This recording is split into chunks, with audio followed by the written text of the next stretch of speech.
But yes, when we put the spotlight on earnings, it's a big day when it comes to FMCG. Let's connect then with Abneesh Roy, who's joining in from Nuvama Institutional Equities to give us a sense as to what to expect. And it's ITC, HUL as well as Nestle coming out with their earnings. Let's begin with talking about, the overall momentum. Do you think that there is a sense that festive sales, a pickup in rural, all of that will be witnessed across the board, Abneesh? Yeah, thanks. Today the result season definitely picking up. So yes, we do expect that in Q3 the momentum should be better. Unfortunately, in Q2 the results which will come out for HUL, Nestle and ITC today, the rural slowdown has impacted. So we will see that August, especially when the rainfall was at a 100-year low, 36% deficit, that has derailed the rural recovery green shoots which had started in Q1. And next month, September, there was the impact of festival season shift.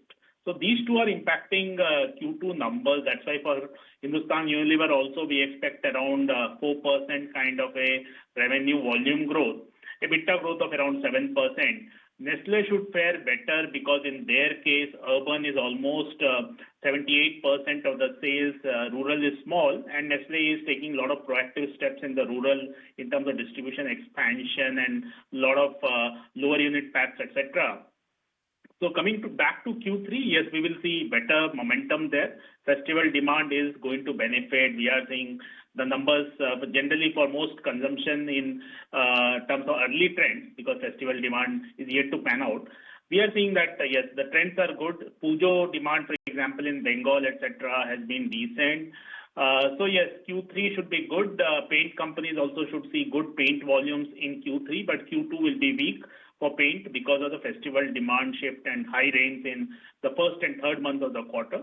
So overall, this quarter we expect Nestle, Tata Consumer to fare the best, and even Varun Beverage should do well from a sales, volume growth and EBITDA growth. But a lot of other companies like HUL, Dabur, ITC, Colgate, Emami will be kind of an average performance and slightly weak performance from Britannia, Marico, Bajaj Consumer, etc. Yes. Let's, in specific, talk about ITC and delve deeper here. A, what is your anticipation on what the cigarette volumes are going to be? Because some on the street do expect maybe some amount of stagnancy or a decline come by. And B, of course, I guess all eyes would also be on what they have to say about the hotels demerger. Yes. So on ITC, yes, we will see around 4-5% kind of volume growth for the cigarette business. So yes, earlier quarters, if you remember, the cigarette volume growth was in previous quarter around 7-8%, and prior to that, it was in fact in double digits also. So the base effect is definitely there. And ultimately, if there is a rural slowdown, it does impact every form of consumption, including cigarette. So yes, that's on cigarette business. The key issue for Dabur, for ITC this quarter from a slightly adverse perspective will be their agri business and their paper business. Paper business will see one of the toughest quarters, both in terms of sales and EBITDA last few years, and agri business continues to see impact of the export ban on wheats, etc. So these two businesses will make the overall numbers, consolidated sales will be almost flattish for ITC. But yes, cigarette business and FMCG business should still do reasonably well, given the current macro slowdown in the rural India. On hotel demerger, it's a long process, right?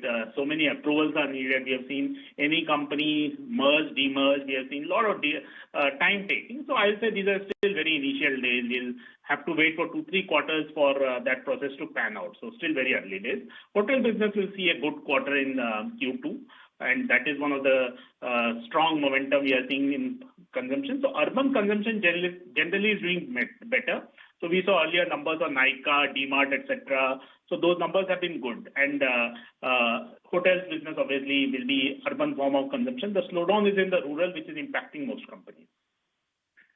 Get in your sense as well, Abneesh, because there are a lot of allegations floating around with respect to Dabur's subsidiaries, allegations that the hair relaxer products have caused, ovarian and uterine cancer. There are a number of cases as well. Is this going to have a major impact on the company? Yes, Dabur, unfortunately, back-to-back 2 negative news flow came. First was on the GST demand in India of 320 crores. in our view, that is something which is quite common these days. GST demands are being sent to a lot of sectors, a lot of companies. So our sense is this is for the last 5 to 6 years, the 320 crore kind of amount. And that initially there will be the 10% upfront payment for the appeal to be filed, etc. So we'll see. We definitely know that Dabur is quite confident that in terms of legal, what views they have taken, they are in a fine place. So and as absolutely in terms of industry compliance, also Dabur from a GST perspective, etc., is definitely compliant. So we'll wait for more clarity. Coming to your specific question on the US and Canada, yesterday's development, yes, I would say that that is a bit more negative versus the GST development because here the brand equity also needs to be seen based on these news flow, what happens.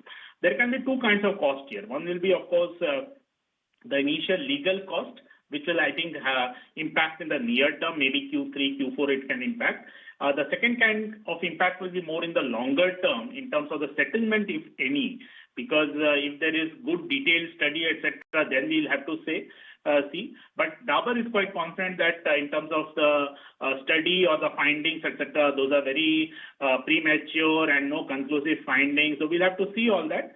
So if that happens, that yes, conclusive findings are there and then the full legal remedies are taken, then there could be more impact. But that is the long-term impact. But yes, the brand also could get impacted. So yes, I would say that the impact is slightly negative on the US and Canada. Of course, it's a very diversified company. India is more than 70% of the business. Overall, globally, internationally, also many countries are there. So more of a impact in the US business rather than console numbers. But yes, initial legal cost will be there in Q3, Q4 very likely.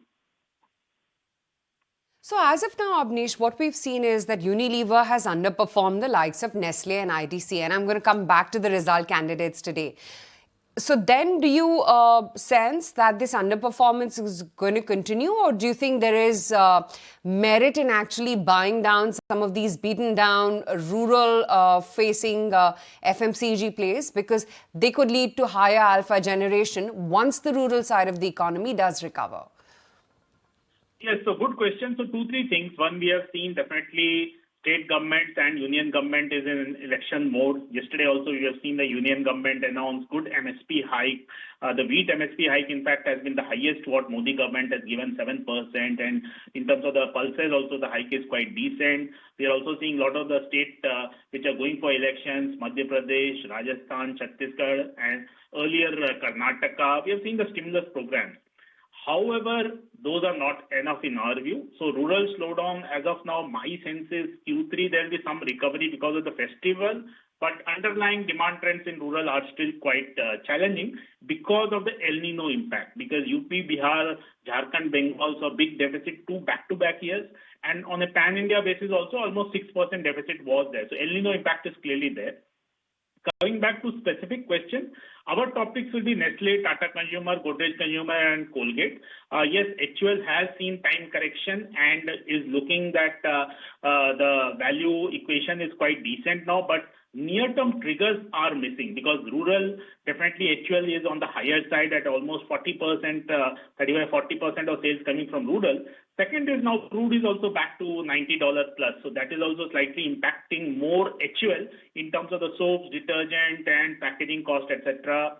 Soaps, of course, palm oil is the main one, but detergent and in terms of the packaging cost, HUL is slightly more exposed towards the crude oil linkage. So yes, so we will see HUL more from a one-year perspective, but near-term triggers are missing for HUL. But Nestle, Tata Consumer, Q2 results also will be good and Q3 also possibly. Tata Consumer, if you see tea cost has corrected, that benefits HUL also, but HUL is a very diversified company. So in that context, the slowdown in their food business and the inflation concerns in their food business, especially Horlicks, that continues to be a slight worry for HUL.